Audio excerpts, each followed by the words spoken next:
السلام علیکم، بسم اللہ، الحمدللہ، اللہم صلی وسلم علی نبینا محمد، رب اشرح لی صدری ویسر لی امری واحلل عقدۃ من لسانی یفقہوا قولی۔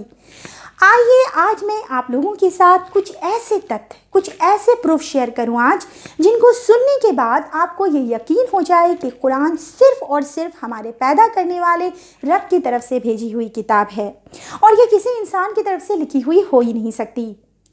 ثبوت نمبر 1، اللہ رب العزت قرآن میں چیپٹر نمبر 21 ورس نمبر 30 میں فرماتے ہیں کہ ہم نے ہر زندہ چیز پانی سے پیدا کی۔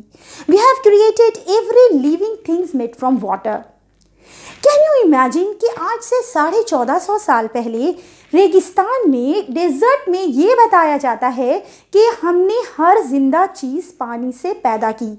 جہاں انسان پانی کیا سب سے زیادہ وہاں قلت ہے، وہاں پہ یہ آیت ریویلڈ ہوتی ہے تو ان لوگوں کو سن کر کتنا عجیب لگا ہوگا۔ لیکن آج کے لوگ جو قرآن کو پڑھ رہے ہیں وہ سائنس کے ساتھ اگر ریلیٹ کریں اس کو تو انہیں پتہ چل جائے گا، چونکہ اللہ نے اس پورے کائنات کو بنایا تو اس نے وہ صحیح انفارمیشن جو آج ہمیں سائنس کے ذریعے اتنے سالوں بعد پتہ چلی ہے، قرآن میں 1450 سال پہلے ہی اللہ نے ریویل کر دی۔ دیکھیے، جو انسان کا، جاندار کا بیسک بلڈنگ بلاک ہوتا ہے وہ سیل ہوتا ہے، ٹھیک ہے، اور سیل کا جو بیسک حصہ ہوتا ہے وہ سائٹوپلازم ہوتا ہے جس میں 80% سے زیادہ پانی موجود ہوتا ہے۔ اور آج ہم سائنس کی ترقی کے ساتھ یہ بات بھی جانتے ہیں کہ جاندار کے جسم کا 50 سے 90% حصہ پانی ہی ہوتا ہے، اور اللہ نے یہ چیز قرآن کے چیپٹر نمبر 21 ورس نمبر 30 میں 1450 سال پہلے ہی بتا دی۔ آئیے اب ہم بڑھتے ہیں اپنے دوسرے ثبوت کی طرف۔ اب میں بات کروں گی پہاڑوں کے بارے میں۔ کیا آپ جانتے ہیں کہ پہاڑ ہمیں جتنا نظر آتا ہے وہ اس سے کئی گنا اپنے ڈیپتھ روٹ میں موجود ہوتا ہے، یعنی جتنا ہمیں نظر آ رہا ہے پہاڑ وہ اس کا کئی گنا اپنے روٹ میں موجود ہے۔ جیسے میں آپ کو مثال دیتی ہوں کہ ہمالیہ جو سب سے اونچی پروت شرنکھلا ہے، اس کی اونچائی، ماؤنٹ ایوریسٹ جو سب سے اونچی چوٹی ہے وہ 8.8 کلومیٹر ہائی ہے۔ اس کی ڈیپتھ میں لگ بھگ 150 کلومیٹر سے بھی زیادہ وہ ڈیپتھ میں موجود ہے۔ یعنی جو پہاڑ کا مین فنکشن ہے وہ زمین کو ہولڈ کر کے رکھنا ہے فارملی، تاکہ وہ شیک نہ ہو۔ اور اسی چیز کو اکیڈمی آف سائنس کے فارمر پریزیڈنٹ فرینک پریس اپنی بک دا ارتھ میں لکھتے ہیں کہ the major function of the mountain is to hold the earth formally to prevent from the shaking. یہ اس کا مین فنکشن ہے۔ اسی چیز کو as exact same to same Allah نے قرآن میں فرمایا ہے، چیپٹر نمبر 31 ورس نمبر 10 میں کہتے ہیں کہ اور اس نے زمین میں پہاڑ جما دیے تاکہ وہ تمہیں لے کر ڈھلک نہ جائیں۔ اور سیم یہی بات اللہ رب العزت قرآن کی چیپٹر نمبر 78 ورس نمبر 7 میں کہتے ہیں، اور پہاڑوں کو کھوٹوں کی طرح گاڑ دیا، اینڈ دا ماؤنٹین ایز پگ۔ Can you imagine? جو بات ریسنٹ ایئر میں اتنے سالوں کے بعد پروف ہو رہی ہے وہ آج سے 1450 سال پہلے ہی اللہ نے اپنی کتاب میں ریویلڈ کر دی۔ آئیے اب ہم اگلے ثبوت کی طرف بڑھتے ہیں۔ ثبوت نمبر 3، ہیئرنگ بیفور ویژن۔ جی ہاں، جب بچہ ماں کے پیٹ میں ڈیولپ کرتا ہے تو اس کے اندر سننے کی صلاحیت پہلے بنتی ہے، بعد میں دیکھنے کی کیپیبلٹی بنتی ہے، اور اسی آرڈر کو اللہ رب العزت نے قرآن میں آج سے 1450 سال پہلے ہی بتا دیا۔ اللہ رب العزت قرآن کے چیپٹر نمبر 76 ورس نمبر 2 میں کہتے ہیں، ہم نے انسان کو مخلوط نطفے سے پیدا کیا، یعنی the fluid that is something mix together, اس کو کہتے ہیں امشاج عربی میں، اس سے پیدا کیا، اور تاکہ اس کا امتحان لیں، اور اس لیے ہم نے اسے سننے اور دیکھنے والا بنایا۔ دیکھیے، اللہ پہلے سننے کا ذکر کرتے ہیں اور بعد میں دیکھنے کا۔ ٹھیک اسی چیز کو اللہ تعالیٰ قرآن میں ایک دوسری جگہ چیپٹر نمبر 23 ورس نمبر 78 میں کہتے ہیں، وہ اللہ ہی ہے جس نے تمہیں سننے اور دیکھنے کی صلاحیت دی اور سوچنے کو دل دیے، مگر تم لوگ کم ہی شکر ادا کرتے ہو۔ سوچئے اللہ نے کس طرح مثال دے کر انسان کو یہ چیزیں پہلے بتا دیں جو ہمیں آج سائنس کی ترقی کے بعد کافی سالوں کے بعد پتہ چلی۔ اللہ رب العزت قرآن کے چیپٹر 21 ورس نمبر 33 میں کہتے ہیں، وہ اللہ ہی ہے جس نے رات اور دن بنائے اور سورج اور چاند کو پیدا کیا، سب ایک ایک فلک میں تیر رہے ہیں. And it is he who created the night and the day and the sun and the moon all in an orbit are moving. یہاں پہ لفظ یسبحون استعمال کیا گیا ہے جو سبحہ سے نکلتا ہے، جس کا مطلب ہے موو کرنا. کیا آپ کو پتہ ہے کہ پہلے کیا سمجھا جاتا تھا؟ پہلے یہ سمجھتے تھے کہ ارتھ کے چاروں طرف سن جو ہے وہ گھوم رہا ہے. بعد میں یہ کہا گیا نہیں، سن اپنی جگہ پہ ایک جگہ ہے اور باقی کے پلانٹ اینڈ ارتھ سب اس کے چاروں طرف گھوم رہے ہیں. لیکن آج سائنس کی ترقی کے ساتھ یہ پتہ چل گیا ہے کہ سن بھی روٹیٹ کرتا ہے، وہ بھی موو کرتا ہے، ایز ایگزیکٹ جو اللہ نے اس آیت میں کہا کہ سب ایک ایک فلک میں تیر رہے ہیں، all are moving in an orbit, یعنی کہ سن بھی موو کر رہا ہے، جس کا کانسیپٹ آج ہمیں پہلے بہت دنوں تک نہیں تھا. بہت ریسنٹلی پتہ چلا کہ سن بھی اپنا ایک روٹیشن اپروکسیمیٹلی 25 ڈیز میں کمپلیٹ کر لیتا ہے. اسی طرح اللہ رب العزت نے اس چیز کو ایک دوسری جگہ ایکسپلین کیا ہے چیپٹر نمبر 36 ورس نمبر 40 میں، نہ سورج کے بس میں ہے کہ چاند کو جا پکڑے اور نہ رات دن سے پہلے آ سکتی ہے اور سب ایک ایک فلک میں تیر رہے ہیں. It is not permitted for the sun to overtake the moon nor can the night outstrip the day all glide along each in its own orbit. یہ کھلی نشانی ہے، یہ کھلی نشانی ہے ان لوگوں کے لیے جو دیکھنا چاہتے ہیں، جو سمجھنا چاہتے ہیں کہ بے شک قرآن اللہ کی طرف سے بھیجی ہوئی کتاب ہے، جس نے خود اس پورے یونیورس کا سیٹ اپ کیا ہے. اسی کی میں آپ کو آگے ایک اور آیت کو اس چیز کو بہت اچھے سے ایکسپلین جو کرتی ہے، وہ چیپٹر نمبر 36 ورس نمبر 38 کی، جس میں اللہ کہتے ہیں اور سورج وہ اپنے ٹھکانے کی طرف چلا جا رہا ہے، یہ زبردست علیم ہستی کا باندھا ہوا حساب ہے. The sun is running its course to its appointed place that is the ordaining of almighty all knowing.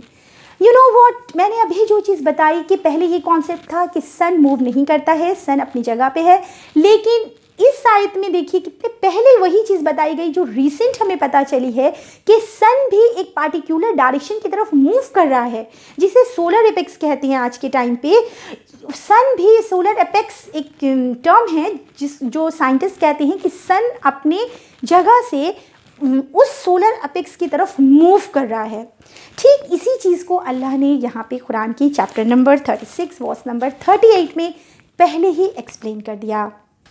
آئیے بات کرتے ہیں مدھو مکھیوں کے بارے میں. کیا آپ جانتے ہیں کہ جو مدھو مکھیاں شہد بناتی ہیں، جو ورکر ہوتی ہیں، وہ فیمیل ہوتی ہیں.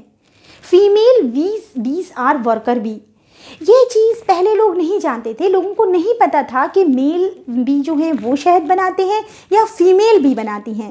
لیکن آج جب کہ سائنس کے ترقی کر چکی ہے تو ہمیں پتہ ہے کہ جو فیمیل بی ہیں بس وہی ورکر ہوتی ہیں اور وہی شہد بنانے کا کام کرتی ہیں. اور ہم یہ بھی جانتے ہیں کہ ان کے پاس ملٹیپل اسٹمک ہوتے ہیں شہد اسٹور کرنے کے لیے. اور ہم یہ بھی جانتے ہیں آج کہ وہ ایک خاص پروسیس سے، ایک خاص ڈانس کے ویگل ڈانس کے پروسیس سے وہ جاتی ہیں اور جہاں پہ نیکٹر ہے وہ کلیکٹ کر کے لے کر آتی ہیں گروپ میں. وہ ایک طرح کا ڈانس ہے جسے ویگل ڈانس کہتے ہیں، اس کے تھرو وہ جاتی ہیں. تو اللہ رب العزت نے قرآن کے چیپٹر نمبر 16 سورہ نحل کے ورس نمبر 68 اینڈ 69 میں اس چیز کو کوٹ کیا ہے. اللہ کہتے ہیں دیکھو تمہارے رب نے شہد کی مکھی پر یہ بات وحی کر دی کہ پہاڑوں میں گھر بنا اور درختوں میں اور انسان کے رہنے کی جگہ میں اپنے چھتے بنا اور ہر طرح کا رس چوس اور اپنے رب کی آسان راہوں پر چلتی رہ. اس مکھی کے اندر سے رنگ برنگ کا شربت نکلتا ہے جس میں شفا ہے لوگوں کے لیے، یقیناً اس میں ایک نشانی ہے ان کے لیے جو غور کرتے ہیں.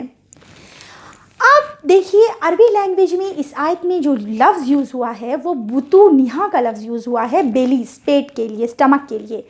اور یہ لفظ صرف فیمیل کے لیے یوز کیا جاتا ہے. اگر میل ہوتے تو بطونہم یوز کیا جاتا.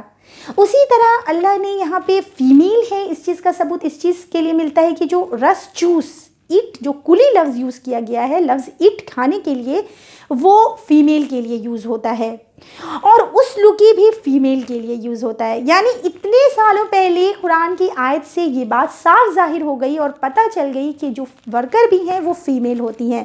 اسی طرح ان کے ملٹیپل اسٹمک ہوتے ہیں، یہ بھی اس آیت سے پتہ چل جاتا ہے، کیونکہ اس میں بطون نہا لفظ استعمال کیا گیا ہے جو کہ ملٹیپل یعنی کہ ایک سے زیادہ کے لیے یوز کیا جاتا ہے۔ اسی طرح اپنے رب کی آسان راہوں پر چلتی رہ، یہ آیت بھی ٹھیک اسی چیز کو ایکسپلین کرتی ہے جو ریسنٹلی سائنٹسٹ نے اس چیز کو پتہ کیا اور بتایا کہ ایک یہ جو مکھی ہے وہ آتی ہے، جب جسے کوئی انفارمیشن ملتی ہے کہ کہاں پر ہے، وہ جب دیکھتی ہے کہ کہاں سے شہد کلیکٹ کرنا ہے، نیکٹر نکالنا ہے شہد بنانے کے لیے، تو وہ جاتی ہے اور اپنے گروپ کی دوسری کو بیس کو بتاتی ہیں، اور وہ ایک خاص ڈانسنگ کے پروسیس سے جاتے ہیں اور نیکٹر کلیکٹ کر کے آتے ہیں۔ تو اس چیز کو اپنے رب کی آسان راہوں پر چلتی رہے اللہ نے قرآن میں 1450 سال پہلے ہی بتایا۔ آئیے بڑھتے ہیں اب اگلے ثبوت کی طرف۔ اب ہم بات کریں گے آسمانوں کے بارے میں۔ اللہ نے آسمان کو ایک پروٹیکشن سیلنگ کے جیسا ہمارے لیے بنایا۔ یہ بات سائنس کی ترقی کے ساتھ ہمیں پتہ چلی کہ ہمارے زمین کا جو ایٹماسفیئر ہے، جو پروٹیکٹیو لیئر ہے، وہ ایک فلٹر کی طرح کام کرتا ہے، اور یہ سورج سے آنے والی الٹرا وائلٹ ریز کو، سولر ونڈ کو، اور جو بھی ہانیکارک ریز ہوتے ہیں انہیں زمین پر آنے سے روک دیتا ہے، جس کی وجہ سے زمین پر زندگی ممکن ہو پاتی ہے۔ اور اسی چیز کو اللہ رب العزت نے قرآن کے چیپٹر نمبر 21 ورس نمبر 32 میں کہا ہے، اور ہم نے آسمان کو ایک حفاظت کرنے والی چھت بنا دیا، مگر یہ ہے کہ اس کی نشانیوں کی طرف توجہ ہی نہیں دیتے۔ سوچئے اگر یہ اللہ حفاظتی چھت نہ بناتے تو زمین کا کیا حال ہوتا، اور اس کو جو آج ہم نے جانا سائنس کی ترقی کے ساتھ، وہ ہمیں کتنے پہلے اللہ نے اپنی کتاب میں یہ چیز ریویلڈ کر دی۔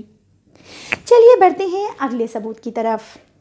دو دریا جو آپس میں مل کر بھی نہیں ملتے۔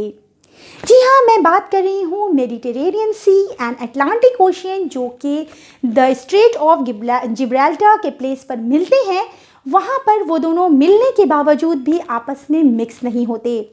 اللہ نے قرآن کے چیپٹر نمبر 55 ورس نمبر 19 سے 20 میں کہا، اس نے دو سمندروں کو رواں کیا کہ آپس میں مل جاتے ہیں، ان دونوں کے بیچ ایک آڑ ہے اور وہ اپنی حد سے آگے نہیں بڑھ سکتے۔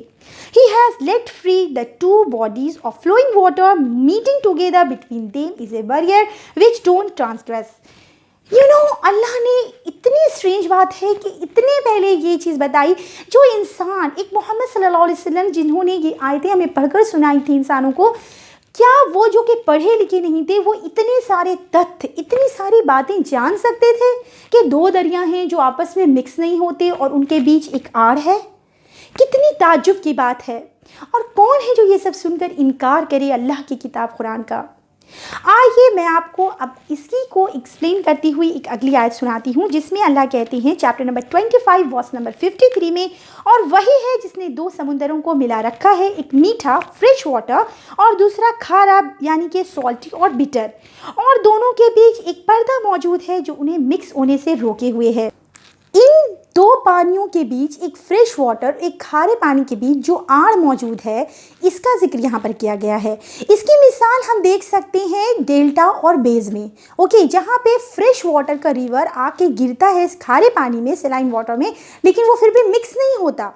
یہ سوچئے اللہ کا کتنا بڑا قانون ہے، اگر یہاں پر کھارا اور میٹھا پانی دونوں مل جاتا تو فریش واٹر میں رہنے والے، میٹھے پانی میں رہنے والے جانوروں کی ہیبیٹیٹ وہ فنش ہو جاتی، ختم ہو جاتی، لیکن اللہ نے دو پانیوں کے نہ ملنے کا یہ لا بنایا ہے، یہ قانون بنایا ہے، تاکہ ہماری زندگی آسانی کے ساتھ چل سکے۔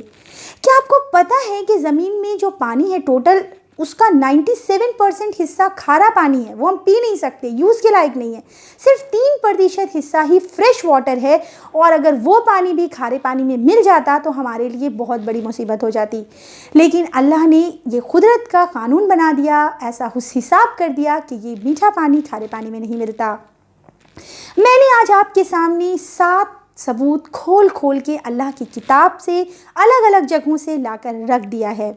اب جس کا دل چاہے اسے کھولے، پڑھے، سمجھے اور جانے کہ آخر آپ کے بنانے والے رب نے آپ کے لیے اس کتاب میں کیا کیا کہا ہے۔ انشاءاللہ اللہ رب العزت ہمیں ضرور ہدایت دیں گے اگر ہم ان کی طرف چلنے کا ارادہ کر لیں۔ امید کرتی ہوں کہ آپ کو یہ ویڈیو پسند آئی ہوگی۔ ویڈیو دیکھنے کے لیے آپ سبھی کا بہت بہت شکریہ۔ جزاک اللہ خیر۔